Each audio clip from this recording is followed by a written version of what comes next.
You're listening to The Gabby Gordon Show. New to the community? Head to GabbyGordonShow.com today. Sign up for the mailing list for exclusive Q&As, conversations, and special surprises. Send in sports-related voice messages, including all questions, through our website to be featured in a future episode. Once again, that's GabbyGordonShow.com. GABBYGORDON show.com. Let's kick off today's episode.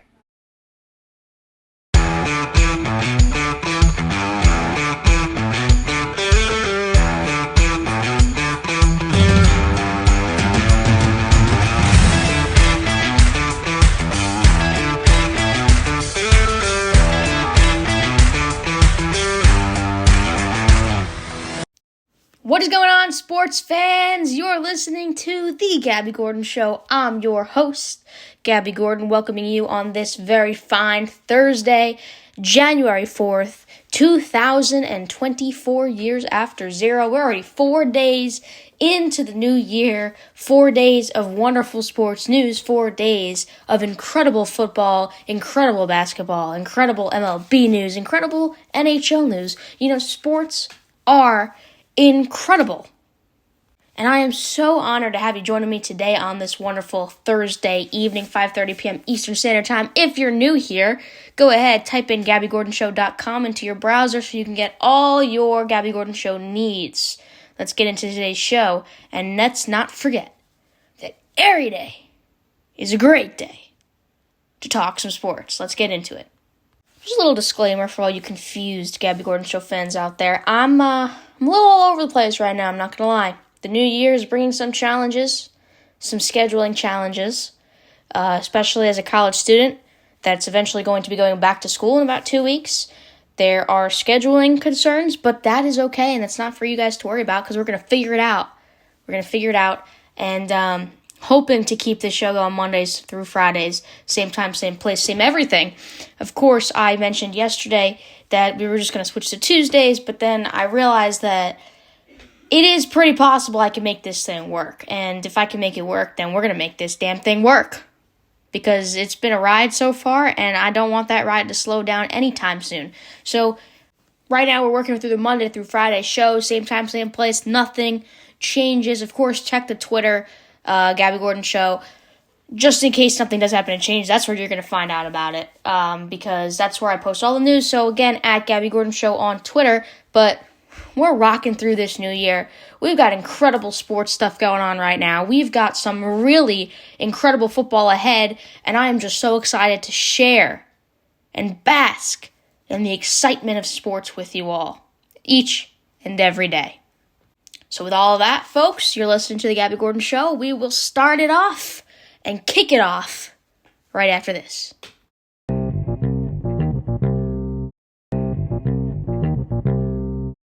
Welcome to The Gabby Gordon Show. My name is Gabby Gordon, welcoming you in on this fine Thursday, January 4th, 2024.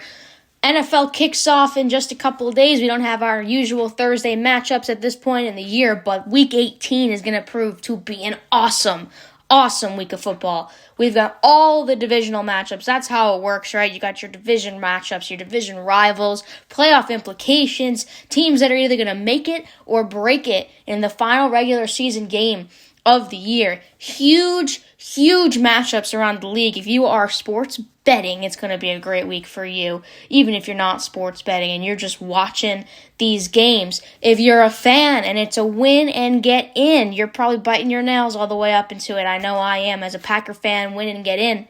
There is so much riding on Week 18 and every single year, even though Week 18 brings us to the realization that football is coming to an end. We can look on the glass half full side of things and say that it is going to bring us an incredible week of football. And to start off on this fine morning, we got the Pro Bowl roster for 2024 announced. Some interesting stuff here. The Patriots were shut out for the first time since 2000. The Niners led all the teams in the league with 9 players selected. The Cowboys and the Ravens had 7 players each. We've got talent. We've got Tua in the Pro Bowl. And the rosters arrived yesterday, setting the stage for the Pro Bowl, which eventually sets the stage for the Super Bowl. But I think some guys got snubbed this year. So let's talk about it. The Packers, Panthers, and Commanders were all shut out of the Pro Bowl. Though I think that those teams could have players that make games as replacements for guys that opt out of the Pro Bowl, and we know a lot of them are going to. Of course, the NFC leading San Francisco 49ers, still, I believe, the most talented team in the league. You want to call the Ravens the most talented, that's respectable, I understand it. But I think when fully healthy, playing at 100%, the 49ers are the most talented team in this league on all fronts. They led all teams in selections with 9 players picked, followed by the Ravens, Cowboys with 7 each. Brock Purdy and Tua Tagovailoa are set to start at QB, with MVP favorite Lamar Jackson, Matt Stafford, Dak Prescott, and Patrick Mahomes serving as the reserves. And we got some rookies in there that made the game as well. Without a doubt, LA Rams wide receiver Puka Nacua made it. Of course, Detroit Lions tight end Sam Laporta, he's been phenomenal this year. Denver Broncos wide receiver and kick returner Denzel Mims. Cowboys kicker Brandon Aubrey, and Seattle Seahawks cornerback Devin Witherspoon. All those rookies made their first Pro Bowl. They're 1-for-1 now in their respective careers. And so we got some nice rosters. But one thing that really stands out to me, and I'm sure Bill Belichick is sitting there in New England and he's just wondering, what is the future of my career going to look like? Because it's his first time being shut out of the Pro Bowl. 0 Patriots players were selected. That's the first time since 2000. 24 years a Patriots player has been selected to the Pro Bowl, and this year there were none. There were only 4 teams that did not have a player on the Pro Bowl roster. That was the Packers, Commanders, and Panthers, and then, of course, including New England. And it's the first time since 2000 and Bill Belichick's first year as the Patriots head coach that he does not have one player representing in the Pro Bowl.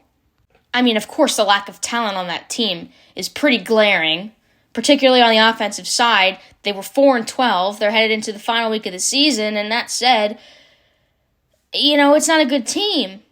But I do think that some of these players may have gotten snubbed. I think some of these players got overlooked because of the failure of the entire team as a whole. I think that there were a couple players that we could argue here that could have been deserving of some Pro Bowl nods. So we're going to give them the respect on this show because that's just what we do.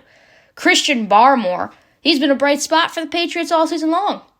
He's a third-year DT. He racked up 8.5 sacks to go with 6 batted passes, a forced fumble, 54 total tackles. I think he could have made it in. Veteran safety Jabril Peppers, he's been the only seemingly breath of fresh air throughout this season in New England, his second year in New England. In 14 games, he logged 2 interceptions along with 7 pass breakups, 1 forced fumble recovery, 1 sack, and 76 tackles. It's also worth noting Pro Bowl linebacker, not this year, of course, Matthew Judon, who missed most of the campaign. He was selected to 4 consecutive Pro Bowls. He suffered a torn bicep in Week 14, and he underwent surgery that ultimately ended his season, but he's talented. If not for that injury, maybe that streak is not broken of Pro Bowl players for the Patriots. Ultimately, I think a couple of these guys got snubbed, not just on the Patriots, throughout the league. But one of the noted ones is, I really think Bill Belichick is getting a lot of backlash. I think the Patriots are getting a ton of backlash because the team was just so awful in so many ways this year. The worst Patriots team we've seen in a really long time. And I think that's just really just overshined in the media. And nobody talks about the positives from the Patriots and what they can do in the future. And that's because there are minimal positives to look at this season. But again, we're going glass half full in 2024. That's my resolution, glass half full. And if we're looking at the glass half full side of things, there were positive bright spots for this Patriots roster. And I think a lot of people are overlooking that. And then that's the question, where's Bill Belichick headed this year, next season? Or this year? Where is he going to be headed at the beginning of the 2024-2025 season? Where will we see him coaching the team? Will he be on the Chargers? I mean, look, they, of course, need a head coach. Brandon Staley was not the guy. They really just uprooted their entire coaching staff, their entire organization, and they've had a rough year. Bill Belichick is going to be the most wanted head coach in the league simply because he's the best head coach in the league. And there's no question about it. And so if he can be put on a team with talent, of course he's going to make things work. You can't put it all on him and his shoulders because he can only do so much with a roster that doesn't have the talent that he needs to work with to make it a championship caliber team.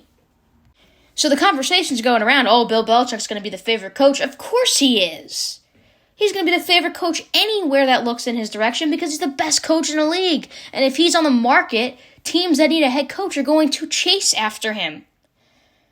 It's just all a matter of, is he going to stay with New England? Is he going to stay with them, or is he going to finish his career out somewhere else? Because that's the other question. How many other years does he have coaching in this league? I really, really, really would be surprised if he calls it quits at the end of this year because there's a lot of unfinished business. And if I'm in the mind of Bill Belichick, who is a guy that is the most determined of the guys out there that you could possibly ask for as a head coach, he cannot be satisfied to call it quits with the year he just had. He can't. So I think there's going to be a lot of soul searching there for not only him, but for the rest of the league as well. And I think that he's going to stay in New England just because I think he's going to end his career as the Patriots' legend of a head coach that had a dynasty in Tom Brady, that won 6 Super Bowls with Tom Brady. And I think he's going to stick it out there, and they're going to make some moves in this offseason, some moves in this draft, and we're going to have to hope for the best for Bill Belichick and the Patriots to turn things around in the 2024-2025 campaign. But then again, I could be wrong because there's a lot of teams that seem fitting to take him in. Chargers, of course, being one of them. So we'll have to see where that goes. But, of course, I mean, these Pro Bowl nominations and not one Patriots player selected for the first time in 24 years, it really raises some eyebrows, and it begs the question, what is this team going to look like next year? Packers, Commanders, and Panthers also have no Pro Bowl selections this year. That's a little questionable here because, I mean, of course, I'm a Packers fan, but I try to remain incredibly unbiased when speaking about them. And I just don't truly understand how the Packers, who have a chance to make this postseason if they win this week against the Bears in Lambeau, have no Pro Bowl selections whatsoever. The Packers have some alternates, including Rashawn Gary, Kenny Clark, Elgton Jenkins, Jair Alexander, and Keyshawn Nixon. But, I mean, I don't know where you, like, this is a team that has grinded their way through the entire schedule. They've had ups, they've had downs. It's their first year with, I mean, we could call Jordan Love a rookie quarterback because even though he's been in the league for multiple years, this is his rookie campaign. This really is his rookie campaign, and he has woken up when it mattered most. And he, to some, is being looked at as the franchise quarterback now, the way he's led this team the past couple of weeks. You know, he's had adversity, and there's been a lot of questions surrounding him and his future based on this year, what he could put together. He's stood behind Aaron Rodgers for years, so the knowledge is surely there. And, of course, the execution was just what everyone was waiting on. And now the execution is seemingly here. And all we got to do is win and get in. And no Pro Bowl nominations for the Packers. It's just like, I don't know about that. Then again, they're not a incredibly, talented, wonderful team. I'm never going to sit here and say that the Packers are going to go all the way, because they're not. The fact that they even have a chance to make it in is a miracle in itself, because coming into the beginning of this year, you asked me, I'd say they're lucky to get 5 wins. They're lucky to get 5 wins. They got mediocre receivers. They got a defense that has struggled, a defensive coordinator that I think needs to be reevaluated and potentially kicked out of Green Bay. I think that some of the decisions on defensive fronts have been just tragic for the team this year. But they got to win and get in. And if they can do this, they have completely exceeded any expectations, I think, from any Packers fans this year. If you asked me if I thought they were going to make the postseason, I would laugh in your face at the beginning of the season, because it just wasn't likely. For them, this was a rebuilding year. First year without Rodgers, who was the guy for so long.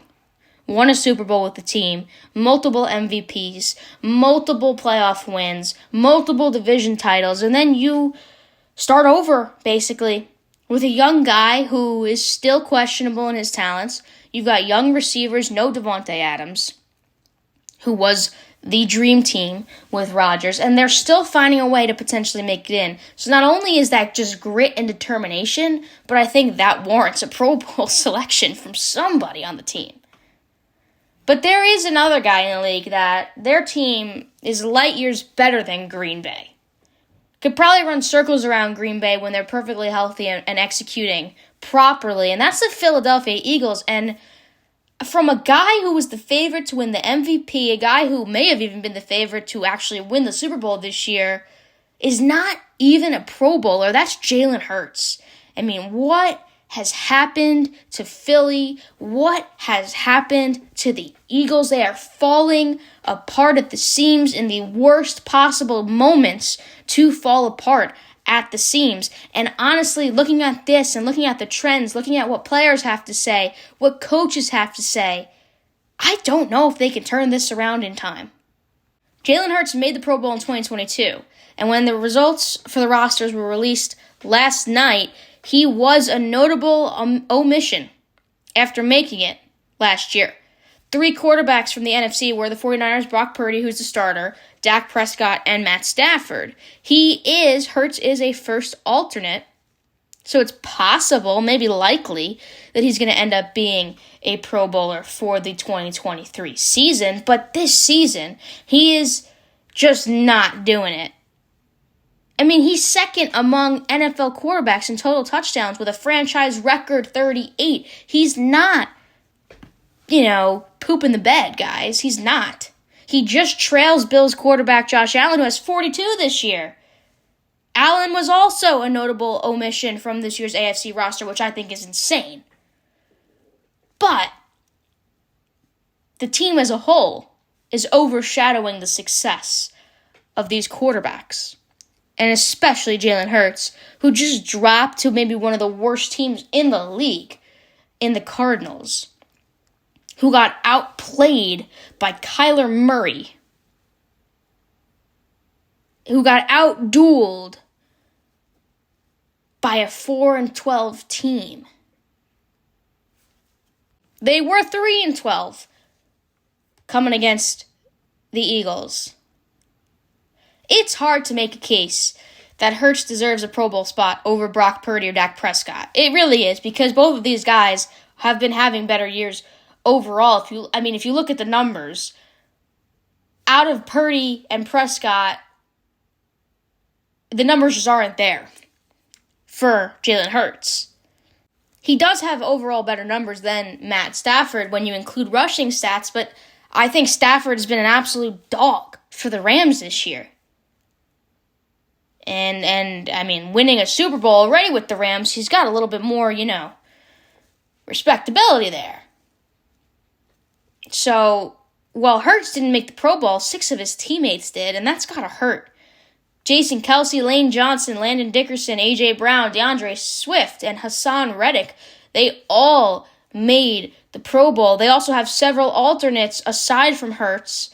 Kicker Jake Elliott's first alternate, cornerback Darius Slay first, return specialist Britton Covey second, Josh Sweat, defensive end, second, tackle Jordan Mailata third, defensive tackle Jalen Carter fourth, tight end Dallas Goedert fourth, and guard Cam Jurgens fifth. If I'm sitting here as Jalen Hurts, and I see my teammates making the Pro Bowl, coming off of a Super Bowl loss last year, but just the fact that we even made it to the Super Bowl, the game of all games, and my team is falling apart right in front of me, and I can't gain control of it, and my numbers don't stack up to the other guys, I think that's an incredible confidence loss. But we know who Jalen Hurts is. We know the type of quarterback he is. We know the type of personality he is. And this isn't going to really truly affect him, I don't think. If anything, this is a source of motivation now for him and the entire team. Okay, league. Okay, NFL. You don't put me in the Pro Bowl. Now I'm going to win a Super Bowl and prove y'all wrong. Okay, you want to talk about my team the way you're talking about it. You want to talk about the fact that I've lost the locker room, that Coach Nick Sirianni's lost the locker room, that people are saying the wrong things, that I'm falling off. Okay, let me go run through these playoff teams and show you who the real champion is. I think that's how Jalen Hurts is going to look at this. And if he looks at it that way, that's great, but is the rest of the team going to look at it that way? That's the real question. Because I don't think the true issue lies in Jalen Hurts. I think the true issue lies around his locker room and what's going on in there and the mentality of the players surrounding him. I don't think Jalen Hurts' mentality is the problem. I think it's far from the problem. Hurts has the mentality of a champion, of a winner. He's humble. He's confident most of the time. And he uses these hardships as motivation. That's a good athlete. That's something you can't teach. But despite that, you can't win games if the rest of your team doesn't share in that same mentality. And if the rest of your team isn't on the same page. And I think that's the problem the Eagles have been having. I think Nick Sirianni may be losing some of his locker room. Even though he's claimed he hasn't lost his locker room. I think he might be. Here's what Nick Sirianni had to say about his locker room. He was asked, how do you know that you haven't lost control of the locker room? How do you know the guys are still buying into your vision, into your coaching, into your scheme? And this is what Nick Sirianni said. He said, I know. I know our guys, and we're with them every single day. We've been, and we've been through a lot of ups and downs here. And because of the guys, because of the relationships, because of what you witness every single day. That's how you know. And it's something that you know from being in meetings with them, being in walkthrough with them, being in practice field with them, being, outside of meetings with them, at lunch, all those different things. A.J. Brown also spoke the other day about his relationship with Coach Nick Sirianni, how he says that he is not angry. And he is not, the problem does not lie within the coaching staff. So this is what he had to say regarding that. The reason why I didn't speak to the media after the game because, I didn't want to be negative, I had already transitioned to the mindset where we were going through a tough time. I'm not trying to make it worse than what it is. You saw my frustration on the field. It wasn't about the play call. It wasn't about none of that. It was about my guy getting banged up. I was actually looking forward to seeing one of the reporters here today because I wanted to ask him a question. I'm still going to save the question because he wrote a story, and I did read the story. Like I said, I was not mad about the call or whatever. I was upset at my partner going down. I saw he got rolled up, and now because I know I'm gonna need Smitty down the stretch. And honestly, I'm kind of glad. What's his name? What's the reporter name? Mark. I'm kind of glad he's not here because I was gonna ask him because I want to know who's saying that because I know my teammates are around for me. And I'm around for them. So he said there, his frustrations are not coming from the sidelines. His frustrations are not coming from play calls, from coaching decisions. It's coming from an inner frustration that, he wants to win. And I get that completely. He also backed up his head coach, Nick Sirianni, basically saying that the loyalty that Nick Sirianni has is the reason that these guys continue to back him and that A.J. Brown continues to back him up. There may be things that Nick probably want to fix about himself, and I'll say, but the one thing I can't respect, loyalty is not one of them. And I say that because he takes up for us when it has nothing to do with him. And he gets the blame, but that comes with his job, and sometimes Jalen does the same thing. And just like Brian, he get the wrong end of the stick sometimes when it be us. But because like I said today, the coaches played 0 snaps this year. It is not the coaches. It is us. And so, but like I said, if one person goes the wrong way, the whole play is over with. And as you guys see, it is glimpse. It is highs and lows. It goes just like this. And so that's why honestly I feel like we are close. We are close to continue to getting better and continue to take that next step. With all this freaking adversity, we right there. When this press conference came out yesterday, when he broke the silence yesterday, because a lot of questions were surrounding A.J. Brown, and he acknowledged that there was a ton of stories about his frustration with the Eagles, about his frustration seemingly with the coaches, about maybe his attitude and his negativity being the problem. He just refuted all of that, and How much of it is talk? I honestly think none of it. I think this guy might be the leader they need to come through this adversity. Maybe it's not always Jalen Hurts. Maybe it's A.J. Brown. Because to stand up there and back your head coach who is getting bulks of criticism, and it is part of his job. A.J. Brown's right. Nick Sirianni signed up for this part. He is the representative for his team. When his team sucks, he's going to get hit for it. When his team sucks, he's going to get stories written about it. But A.J. Brown pretty much just cleared up that maybe he hasn't lost control of the locker room. Maybe Nick Sirianni has the locker room. Maybe it's just now changing the mindset of the players within the locker room to really look at the glass half full. Hey, it's a 2024 resolution for us all. The Eagles got to look at this as glass half full. I think A.J. Brown's already there. I'm sure Jalen Hurts is looking at it that way with some more frustrations as well. But those frustrations fuel you to win games, to win championships. And I think that the minds of the leaders on this team are in the right place. All they have to do is put it together. I think that loss against the Cardinals is not only incredibly disappointing, but also incredibly embarrassing. And I think that this week looks very different for them. I really do.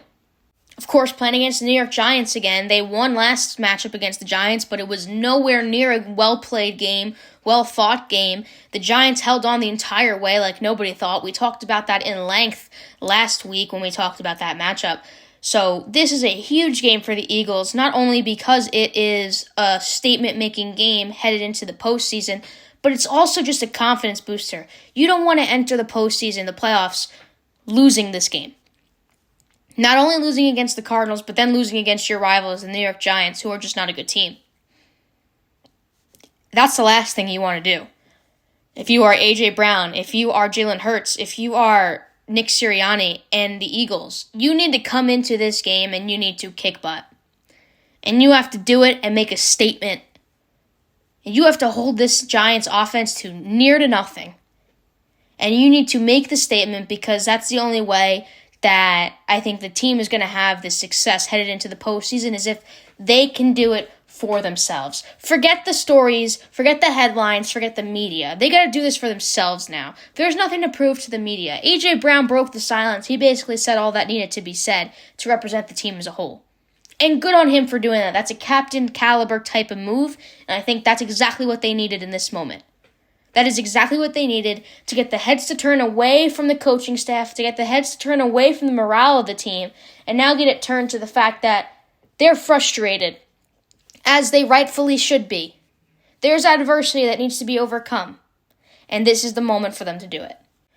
Whew, a lot of Eagles talk, folks, a lot of Eagles talk, but there's got to be a lot of Eagles talk because this team is so talented. If they can just put the pieces together, they could go all the way. Do I think that they are going to?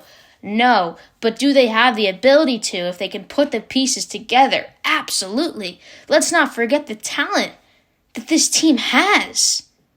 Let's not forget the leadership that this team has. The leadership that was put on display when A.J. Brown took to the media yesterday. There is a ton of leadership. And leadership wins you games, wins you championships, and you need that type of mindset in your locker room 24/7. So, do I think the Eagles come and turn things around this week? I do. Will they? We'll have to wait and see. You're listening to The Gabby Gordon Show. We're going to take a brief time out. We'll be back right after this.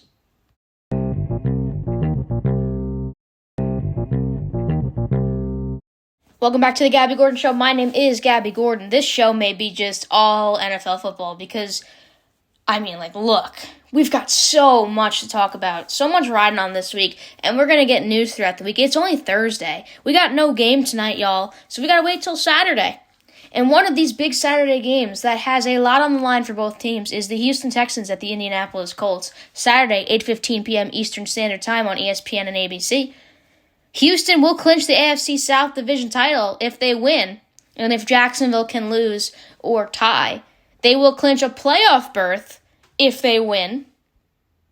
Or if they tie, Jacksonville loses and Pittsburgh loses or ties. But they're a win and get in. They're a win and get in. Now, the Colts are different to clinch the AFC South. It's a little bit less likely. They have to win, Jacksonville has to lose or tie, or they have to win, Jacksonville has to lose. They clinch and get in, win and get in as well. Or they tie, Pittsburgh loses, or gets a tie. So a tie here is really, really crappy for both teams, and I mean, if that happens, like, of course it's the NFL. Things go crazy. But both teams must win and get in. Doesn't mean that either team is out of it completely if they lose this game, but it means that their fate is out of their hands. So both teams need to win, and this is going to be one of the bigger matchups of the week. I mean, essentially, this Saturday night game between these two is a playoff game. The winner is in the playoffs. The loser is probably going to have a long off season. And it's pretty unlikely that it's going to play out for either of these two teams if they lose. It would be a blessing. It would certainly be a blessing. If one of these teams loses, well, one of them will lose. But let's just say one loses, but the other one, but they still are able to get in by the fate of some other matchups. It's pretty unlikely. So this is a playoff game. The winner is in. The loser has a long off season. And this is a massive AFC South clash. Lucas Oil Stadium, Pat McAfee calls it the Loud House. Houston hopes to avenge a home loss in Week 2 against Indianapolis, and Indy needs a sweep or their season is over. Who's going to come out on top? Let's talk about it. So like I mentioned, if Houston wins this game, they're in. And if the Jacksonville Jaguars also lose, Houston will host their first playoff game as AFC South champions under rookie quarterback C.J. Stroud, who was the second overall pick in the 2023 NFL Draft. He can signal an instant turnaround for the Texans right now in their entire franchise history.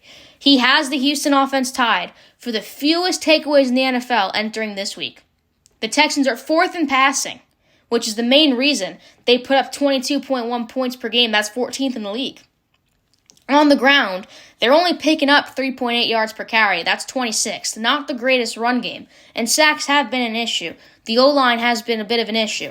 But Houston is a much different team than they were in Week 2 against the Colts. Can they pull this off on the road? If I told you that the Texans were in a win-and-in situation Week 18, if I told you that at the beginning of the season, you'd probably tell me I'm crazy. But C.J. Stroud has been the guy. He's been a stud. He's come in there and he has shown that he belongs in this thing. That he belongs in this damn league. The only thing left for him is to pull this win off and get into the playoffs in his first year as an NFL quarterback. Now, it was a pretty bad loss for the Texans in Week 2. That was September 17th of 2023. The Colts won 31-20 there, and that brought the Texans down to 0-2. Man, have they switched things around since then. And good on that team, good on that coaching staff, good on that roster for doing that behind C.J. Stroud. And again, the defense is going to have to be better than the 31 points they gave up to the Colts in Week 2. They're 13th in scoring before the game, allowing 20.9 points per game, and Houston allows the second fewest yards per rush in 3.3. That ranks 10th in sacks, 45, and has 23 takeaways. Can they stop Jonathan Taylor when it matters? I think they can, but their greatest flaw is through the air. The Texans allow 7.8 yards per attempt. That is 30th. There's only 32 teams in the league. That's pretty rough. Houston only allowed 3 in last week's crucial divisional win. That was a huge win for them, and the defense came through and it mattered. But can the defense do this again? This is a different team they're up against. Now on the Indianapolis side, they're home. They got the home field advantage. Lucas Oil Stadium is a loud house. And if they win this game, they're in. If the Jacksonville Jaguars also lose, then they're going to be the ones to host their first playoff game as AFC South champions. So this is a huge game for the Colts. They're going to try and sweep the Texans this season. That's their second matchup against the Texans. This time with Gardner Minshew starting the game. Because remember, Anthony Richardson started in Week 2. And of course, Anthony Richardson is out for the rest of the year. Jonathan Taylor was on IR in Week 2. Now he is active. So it's going to be interesting to see how they impact an offense that put up 31 points that week. These two guys. Not having JT and having a different quarterback changes a lot of things for this matchup. It's almost like a completely different team. The Colts averaged 23.6 points per game. That's 10th this season. And that number jumps to 26.5 at home. Indianapolis does have 21 giveaways this year, though. They're 16th in sacks allowed, 16th in rushing average, and 22nd in passing average. And the Colts have scored at least 21 points in every home game and need that streak to stay intact if they want this postseason appearance. That's because the Colts defense is an issue. They're 27th in points against. Again, only 32 teams in this league, and they allow 25.8 points per game at home. 5 of their last 6 opponents have put up at least 20 points against them. It's not all that bad. They have 49 sacks, which is 5th in the league, and 24 takeaways. Their defense has faced more snaps than any other in the league, and that has not helped them succeed. Indianapolis allows 5.2 yards per play. That's 18th. They have mediocre numbers against the pass and the run. So can they finish this season, regular season, strong defensively? That's the question. The problem does not lie within their offense because you got Minshew Magic front and center. You got Jonathan Taylor, who is still a stud despite what people say. This is a huge game for both teams. A huge game for football, and an even bigger game for the AFC South. Now, last week, Week 17, the Colts beat the Raiders 23-20 behind Gardner Minshew. Now, a lot of people have been saying, and I heard this on the Pat McAfee show by Tone Diggs it was, I believe, and we know Pat's a Colts fan, so of course he's riding high on the Indianapolis Colts at Lucas Oil Stadium. Of course. Minshew's a guy who bounces back from losses and uses it as motivation. So I feel like Colts fans are almost wishing that they lost against the Raiders last week. They lost. That other game was flipped around. They had 20 and the Raiders had 23. Because Minshew has a track record of coming off of tough losses and annihilating the competition the week after. And that's why he's named Minshew Magic. But if he is truly Minshew Magic, it's not going to matter. At home, in the Loud House, against a rookie quarterback, and a team that was not expected to go very far this year. They're currently 2nd in the AFC South. Let's go in there and take this thing, Minshew. Go in there and take this thing. Now, I'm not rooting for Colts. I'm not rooting for Texans. Either way, I'm happy. Both of these teams deserve to get in. Both of these teams have had tough years, have had to work through adversity, and have come out on the other side. And now it's just down to who prepares the best, who studies film the best this week, and who executes the best. And we're going to have to wait and see the answer to that question. Like, the AFC South is really anyone's game here. You got the Jaguars, Colts, and Texans all 9-7. The Titans, obviously, 5-11. It's like, boom, you're out, right? Like terrible year. But it's anybody's game. And that's the greatest thing about this whole league. Is that it is anybody's game, and anybody can win any day of the week. We saw that with the Eagles and the Cardinals. Most people were betting on the Eagles to win that one. That was their game to turn things around against a disgusting Cardinals team that was 3-12 at the time. But anything can happen any day of the week. We learned that it's not just football, it's sports. Anyone could come in there and stomp on a team. Anyone could come in there and just blow people away with the talent that shows up that week. It's all about execution, and it's all about studying throughout the week. And so that AFC South is up for grabs. And these 3 teams, the Jags, the Colts, and the Texans, it's like it is a race to the finish. I don't know, though. I kind of want to see Minshew in the playoffs, man. I don't know what it is about him. He's just one of those guys. He is a known backup. And I feel like for people that believe everything happens for a reason, it's almost like this is his moment. Like, no better time for him than right now. No better time for him to have taken over Anthony Richardson, who that was just a devastating loss for the Colts. Now he's got JT back with him. Has had JT with him, but against the Colts, against the Texans, has JT back with him. Didn't have JT in week 2 when they played. Of course, Minshew didn't play week 2 for the Colts, but you know what I'm saying. It's like all my spidey senses point to the Colts for this one. Don't take my word for it. If you're betting on this game, don't blame me. I'm just saying, like, I kind of got to go with the Colts here, guys. I kind of got to go with Indianapolis. At home, You know how those fans get at Lucas Oil Stadium. You know how loud and electric that place is. Like, come on, I feel like all signs point to Colts. If we take a trip over to the NFC now, just kind of fly into the NFC, if you will, with me, the NFC North specifically. I'm not just talking about this matchup because I'm a Green Bay Packer fan and because I am a Jordan Love fangirl at this point. I'm not that type of person where I'm just going to center my show around my favorite team because I only care about them, because that's not true, and you know that. We talk about a lot of things. In fact, I haven't talked about the Packers in quite a while. I haven't really spoken about them since Jair Alexander got suspended, and that was a big story. The Packers-Bears rivalry has really meant nothing for many years. It has always been the Packers, no matter where they are in their season, that are able to overcome the Bears. And it was always with Aaron Rodgers there. And it was always with the team that we knew and loved. The Devontae Adams led, the Aaron Rodgers led, all that. This year it's different, and this year there's a lot riding on this rivalry. Green Bay's reputation is always that they own the Bears. Remember that whole, I still own you from Rodgers? Like, it was true. Whether you liked it or not, the Packers have owned the Bears for decades. But I have to be unbiased here, guys. For the past 30 years, the Packers have dominated.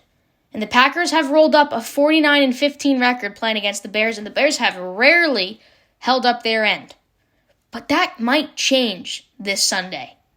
Both teams have shown signs of progress this season. Justin Fields has looked like a stud in these past few games that he's played. Bears fans have the first pick in the draft, and they're still cheering, "We want Fields, we want Fields."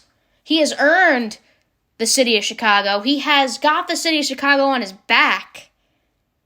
And it's going to be a tough one for the Packers, even though it's in Lambeau, and even though the history between that rivalry has always been the Packers' side. So, of course, Packers win, they are in. The Bears have nothing to play for. But this game still has significance for them. If they beat the Packers, they're going to finish 8-9. That's tied with the Packers and the Vikings. They're going to be considerably improved over last season's 3-14 finish. Can't really get much worse than that. So that might be more of an edge to the Bears this week. And for them, they may still see this as something to play for. And here's the other thing. A lot of times when the Packers have won in Lambeau at the end of the season, it's been snowing or it's been below zero. The frozen tundra has been frozen. And the Packers are used to that weather, but other teams that come into their house are not. And a lot of times people blame the weather on tough losses from the opposing teams. The National Weather Service forecast calls for a high of 35 on Sunday. It's not going to be frozen. To them in Lambeau, it'll barely be cold. So that's a big thing too, for a team that's coming into Lambeau, who's been in Lambeau many times. But this is a different Bears team than what we've seen in past years. And this is a different Packers team than what we've seen in past years. It's kind of a clean slate. To me, I look at this as kind of a new rivalry being built. It is no longer the old Packers and the old Bears. It is the new generation of this rivalry. Bears are playing very well on both sides of the ball. And it's a fairly even matchup. We have not seen a pretty even matchup between these two teams in a long time. Packers are 3-point favorites, but the line is only 3 because the Bears are eliminated. They got nothing to play for in the grand scheme of things, and the Packers will clinch with a playoff spot. Packers were in a similar position last year. They were facing a Lions team who had nothing to play for. They were a win away from clinching. They were favored and they were at home, yet they still lost the game. The amount of disappointment that I felt when they were in Lambeau behind Aaron Rodgers and they lost to a Lions team that had already been eliminated, it was off the charts. And it looks like history has repeated itself just with the other rival in the Chicago Bears. So now, the Packers need to bear down. It's not the Bears that need to bear down. The Packers need to. And we got to take this stuff. And we got to run with it. Because you got a young quarterback who, you don't, could you imagine how pumped up Jordan Love is headed into this game? Did he probably think that he was going to lead this team to a potential playoff clinching victory headed into the beginning of this year. So many questions surrounding the kid. So many what ifs, and is he the guy? And, maybe he's not the franchise. Maybe this was a mistake all along. This is his chance to prove the haters wrong and take what's his.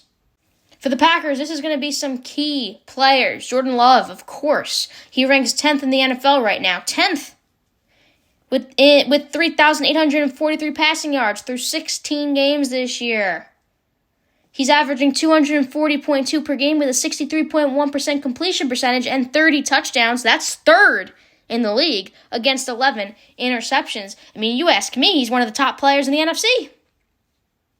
To go along with his passing stats, he's got 248 rush yards. That's third on the Packers with 4 rushing touchdowns, so he can do it both ways in the air and on his legs.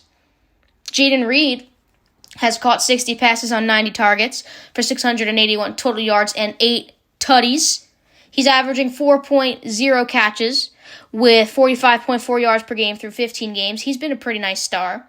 16 games have been played by Romeo Doubs, and he's averaging 42.1 yards and 3.7 receptions per game on the way to 674 receiving yards and 59 catches. And he's had a ton of targets.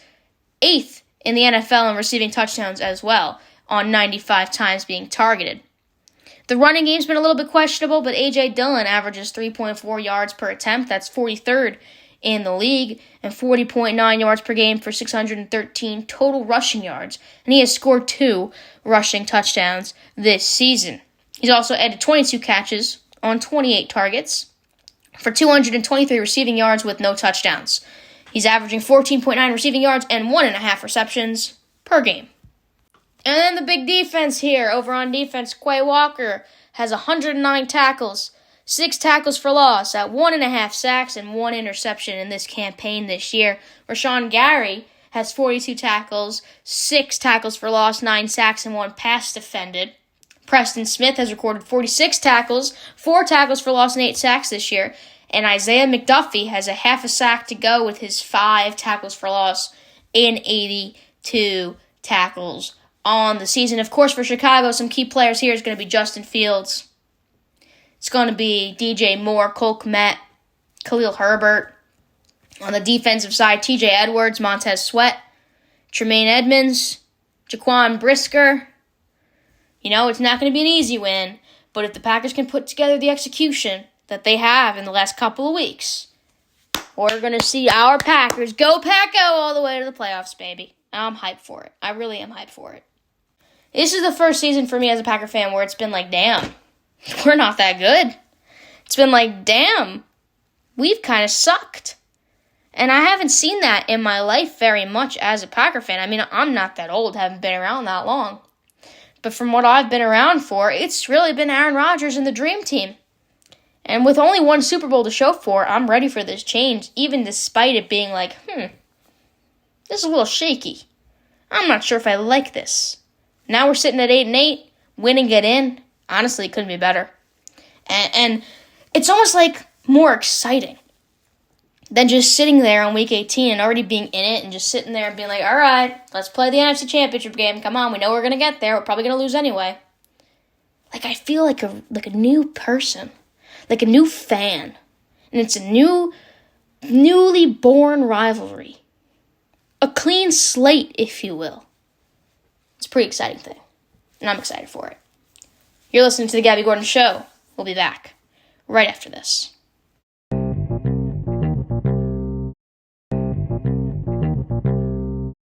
Welcome back to The Gabby Gordon Show. My name is Gabby Gordon. In the final few minutes of the show, I just need to share some MLB news that really just hurts my heart. If you know me personally, you know I'm a huge Harrison Bader fan. Always have been, especially when he's on the Yankees. I have a signed ball from Harrison Bader. It's a beautiful thing. Spring training last year. And I got a signed ball from the man. He looked me right in the eyes. We made eye contact, and I'm sure he still remembers me, right? And now, he is seemingly a New York Met. Still a New Yorker, but a New York Met. Team has not confirmed the move yet, but he seemed to have signed a 1-year, $10.5 million deal with the New York Mets. a source told MLB.com's Mark Feinsand earlier today. This one hurts because, Harrison Bader is a player that can do it on all fronts. And he showed that with the Yankees, especially when the Yankees were going through a lot of triumphs in the past season. He was one guy that stayed kind of consistent. He's dealt with injury problems for many seasons. He's a guy that gets hurt quite a bit, but when he's there, he makes an impact. And a former Gold Glover, it's hard to see him move to the opposite side of New York. I always like the players, of course I love Aaron Judge and the success he has and the impact he has. He's the captain, of course. But I like players that can do it on different talents as well, that don't always hit home runs, that have the speed, that have the agility to get around the bases, that have the hitting power to not hit it out of the park, but maybe get some singles, doubles, the occasional triple, to bring other guys around the bases. That makes the difference. Harrison Bader is that type of player, and he is fast. He is fast, and he has talent in the outfield. He has grit and determination, and he wants to win, and it's a great pickup for the Mets. But for the Yankees front, the offseason's far from over. And there's still some free agents that are looking really great that as a fan here, it's like we got to sign them before it's too late. I'm just going to name the free agents that are still on the board here. Cody Bellinger, Matt Chapman, Blake Snell. Would love to get him. Marcus Stroman, Jordan Montgomery, Rhys Hoskins, Josh Hader. Would love to get Josh Hader. Jorge Soler, Jock Peterson, Justin Turner, J.D. Martinez, Tim Anderson, Clayton Kershaw, Jordan Hicks, Hector Neris, Teoscar Hernandez. There's so many guys. Gary Sanchez, no. Some other big names here. You got Tommy Pham, Michael Brantley, Gio Urshela may make a reunion with the Yankees. Ji-Man Choi, Ahmed Rosario, Carlos Santana. There's a lot of names on here that, at this point, the Yankees should be looking. And I would love Corbin Burns, personally. I know he's not on the free agent list, but I would love Corbin Burns to be a Yankee. If they could pull that off, that would be wonderful. But there's a lot of big names on the free agent list. Blake Snell would be huge for them. I know Chapman's a free agent, but I don't really think that reunion is ever going to happen whatsoever. Jordan Montgomery reunion could be very much possible, and I would love that. Jordan Montgomery, I think, has always been great. He's had his moments, but he's a good player, he's a good pitcher, he's a good star. And he belongs in the Yankees uniform. But there's a lot of guys that the Yankees have a chance still to make moves on, and Brian Cashman and Hal Steinbrenner said they are making moves. They're going to be active this offseason. And now, how much did active mean? Well, it's meant a lot thus far. They were in the running for Yamamoto. Of course, they fell short, but that's just part of the business. Juan Soto, stud. Right? What else is there out there? Juan Soto, you got Alex Verdugo. I think he's a stud. So the Yankees have been active this offseason, no doubt about it, but how much more active can they be? There's a ton of free agents still on this board. I've always thought that Cody Bellinger could be a stud in the Bronx because of his left-handed hitting ability, and he's really stepped it up. And so, it's let's keep doing this. Let's keep moving the chains, and let's keep building a championship caliber team because we've fallen short a ton. And I think they're really going for it this year, and it makes me as a Yankee fan very happy to hear. And very happy to see that all these guys are still on the board. Maybe the Harrison Bader signing kind of wakes them up a little bit, even though they parted ways with Harrison Bader. It's kind of between that and Yamamoto, between them especially missing out on Yamamoto, it opens up their market for so many other free agents that I'm almost kind of happy that they haven't taken the chance on spending that much money, the insane amounts of money that the Dodgers spent on that kid. So I wanted to talk a little bit of baseball there because there's still a lot of baseball news, and we're going to get even more because now we're in the season where baseball comes alive again. Just a few more months until we see some spring training games back in action, but all of these free agent news is going to start pouring into the media very, very quickly, especially between February when it comes up. So a lot to do and a lot to speak about with the MLB. So just a little bit of a precursor to that, because I know we're going to be having our hands full with the MLB news. But that is about going to do it for today's show. We talked a lot of NFL as per usual. Of course, there's some NBA stuff to hit upon, but nothing pressing. And the NFL is really taking precedent right now because Week 18 is a huge week, a divisional week, and a playoff scenario week. So it's going to be fun not only to watch, but also to make predictions, maybe setting a little bit of bets, make a little bit of money this week. Who knows? I'm not big into that. I'm interested in it. I've looked into it. We'll see what happens. Anyway, though, thanks so much for tuning into today's show. My name is Gabby Gordon. You've been listening to The Gabby Gordon Show. If you're new here, head over to GabbyGordonShow.com right now. I mean right now, so that you get all your Gabby Gordon Show needs. Follow us wherever you get your podcasts or on YouTube, because we post there too.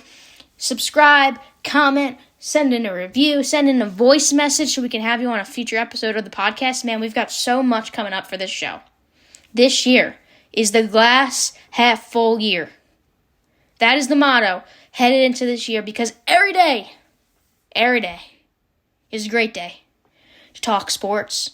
And it's going to be a glass half full type of sports talk show. So glad to have you here with us. Once again, you've been listening to The Gabby Gordon Show. I'll catch you next time.